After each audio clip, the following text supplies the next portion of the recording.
Bolje lepo pozdravljen internet, tukaj Matej v filmu Tako in drugače. Vem, da se ne opazi, ampak bliža se Halloween, to je meni zelo ljub praznik in kaj pa še k Halloweenu? Grozljivke. In kaj je boljše od top 10 najboljših grozljivk vseh časov? Top 20 grozljivk najboljših grozljivk vseh časov. Ampak, če podvojim grozljivke iz lestvice, potrebujem partnera, ki mi bo pomagal pri sestavljanju same lestvice. In obrnil sem se na koga drugega kot na Vida Šteha, ki se je prijazno odzval mojemu povabilu in mi je pomagal pri sestavi lestvice top 20 najboljših grozljivk vseh časov. 10 je mojih grozljivk, 10 je njegovih grozljivk. V komentarju povejte, katere grozljivke ste že videli, katere grozljivk iz lestvice še niste videli, oziroma katere grozljivke ste videli in so vam všeč, pa na lestvici niso, ter všečkajte video, če vam je všeč, če vam ni všeč, ga ne všečkajte. To je to, se vidimo po lestvici. Uživajte ob pogledu videa top 20 najboljših grozljivk vseh časov.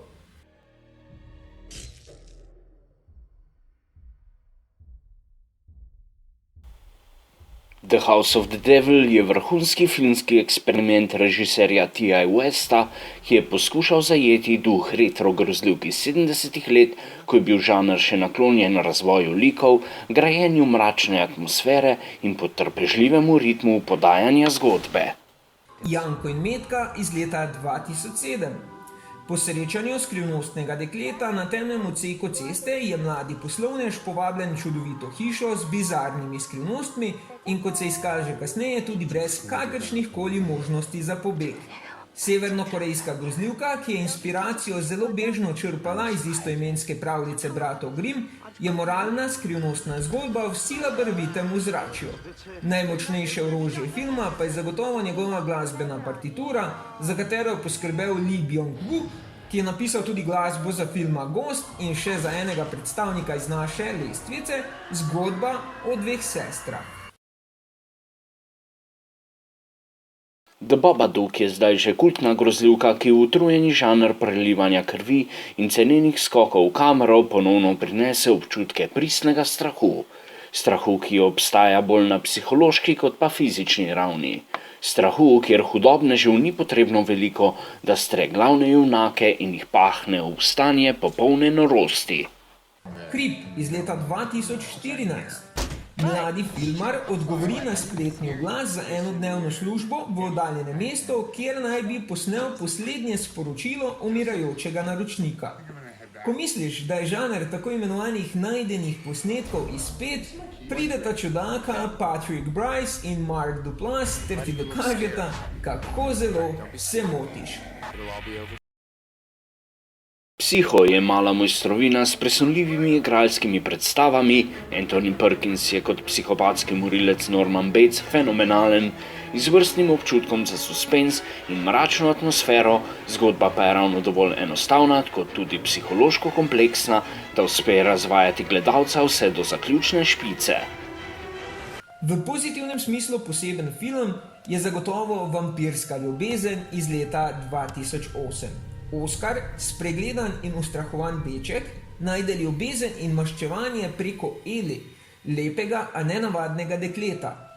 Gre za učinkovito mešanje strašnega z inteligentnim pripovedovanjem zgodbe, ki odlično poživlja vidno izčrpan vampirski žanr. Prikupen majhen švedski film pa se lahko pohvali tudi z originalnostjo, ki je v novejših filmih precej redka vrlina.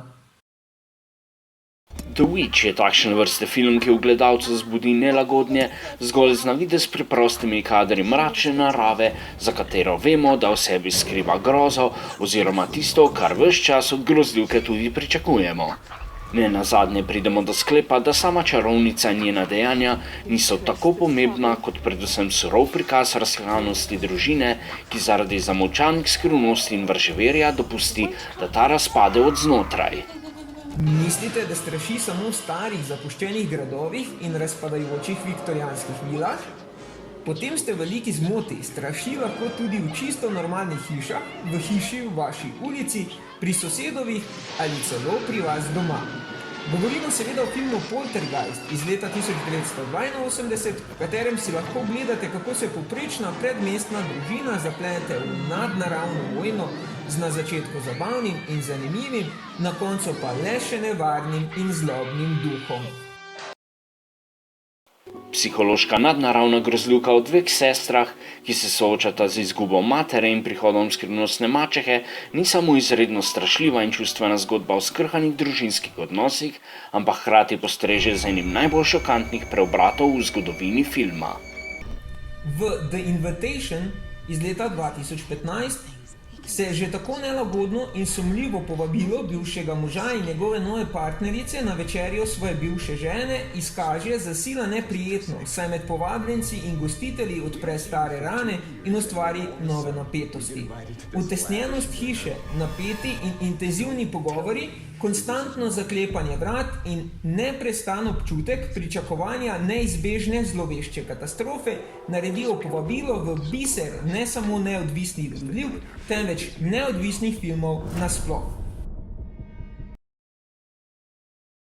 Repulsion je na vsebinski ravni zelo napreden film, saj se spušča v predele človekove razsute psihe, katerih se mnogi filmarji še danes ne upajo dotakniti. Vrhunska igra in minimalistična glasba, praktični učinki ter skrivanje strahu pred gledalčevimi očmi je tisto, kar pričujoči izdelek danes dela še tako prelomnega v svojem žanru. Jama groze iz leta 2006. Med plezanjem v gorsko jamo manjša skupina prijateljic namesto pustolovskega vdiha odkrije nekaj, česar zagotovo niso pričakovale. Klaustrofobično grozljivo popotovanje v srhljivo osamljene predele našega planeta odlikuje izjemno pametno pletenje sicer že preizkušenih žanrskih formul. Halloween je v prvi vrsti psihološki triler kot pa krvava grozljivka, pod katero oznako so film sprva želeli prodati. Režiser in scenarist John Carpenter se modro distancira od grafičnih prizorov nasilja in postreže z eno najbolj tesnobnih, morečih in strašljivih atmosfer ujetih na filmski trak.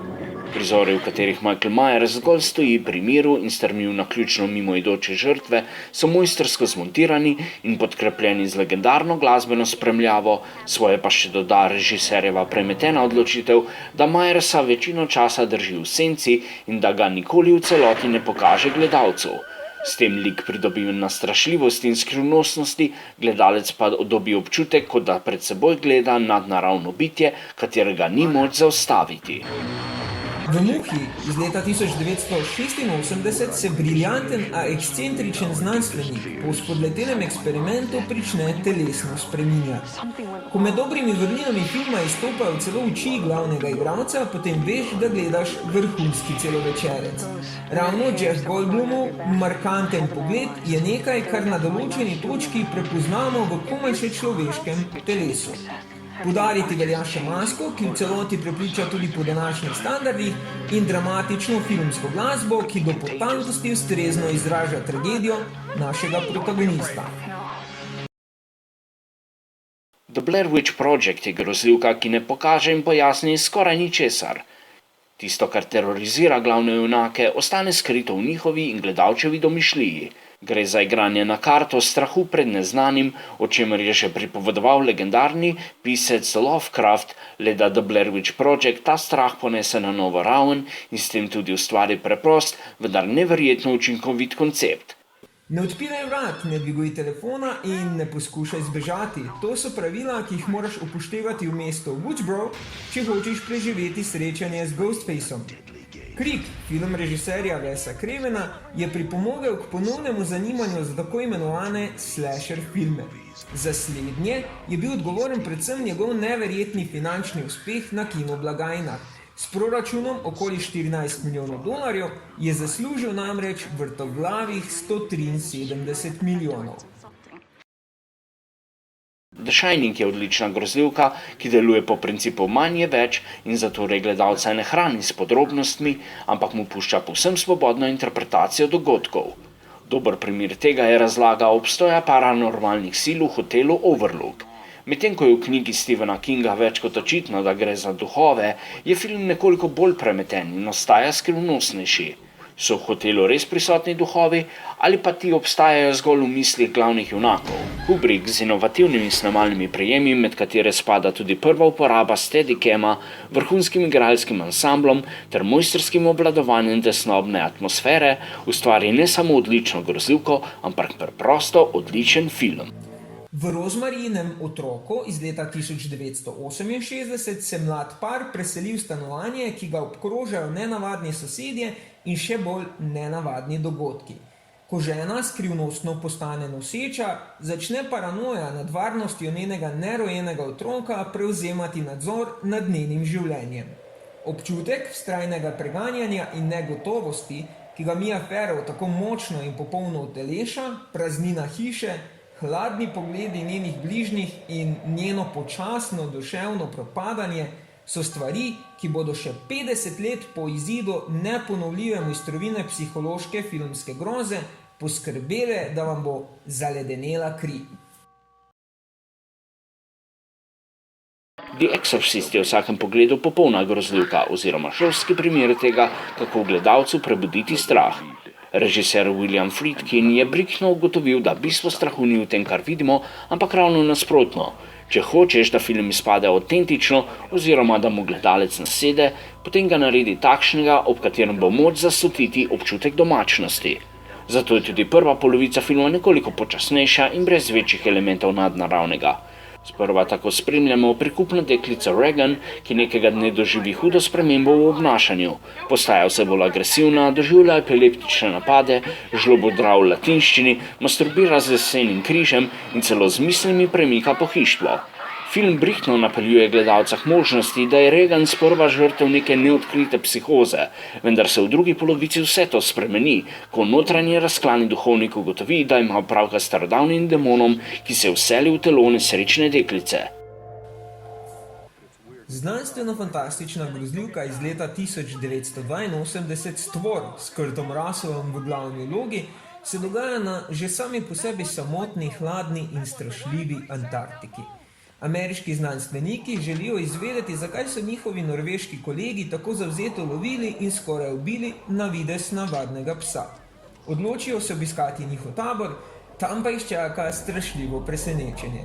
Blesteča igra, odlični posebni efekti, upoštevajoč leto izida in sijajna negotovost, kdo je stvor, tega vsaj do naslednje transformacije ne vedo ne člani posadke, kot posledično tudi ne gledalci, naredijo ta film poslastico za vse ljubitelje groze.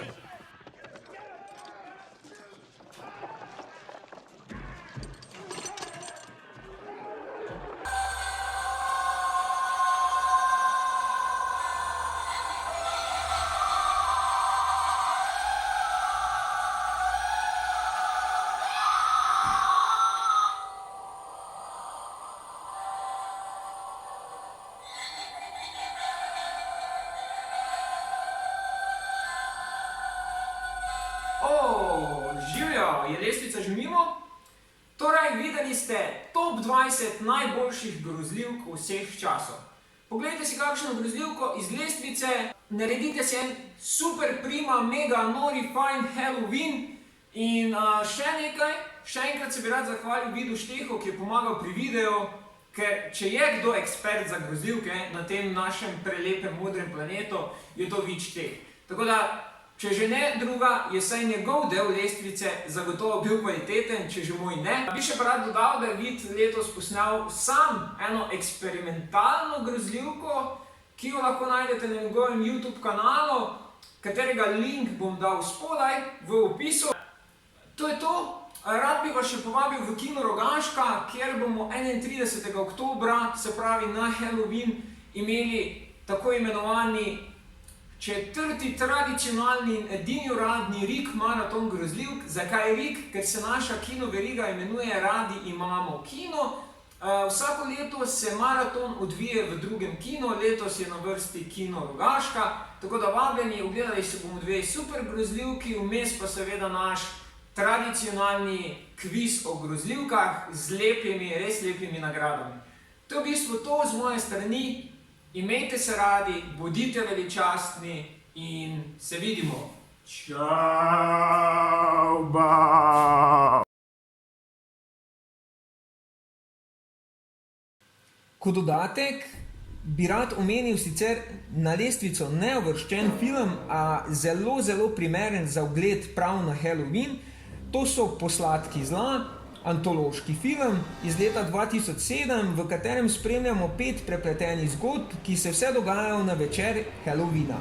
Zabavna grozljivka s kančkom samoironije, kljub pomanjkanju klasičnih, zares šokantnih trenutkov, čudovito ujame vzdušje Halloweena in ustvari za omenjen praznik resnično perfektno strašljivo vzdušje.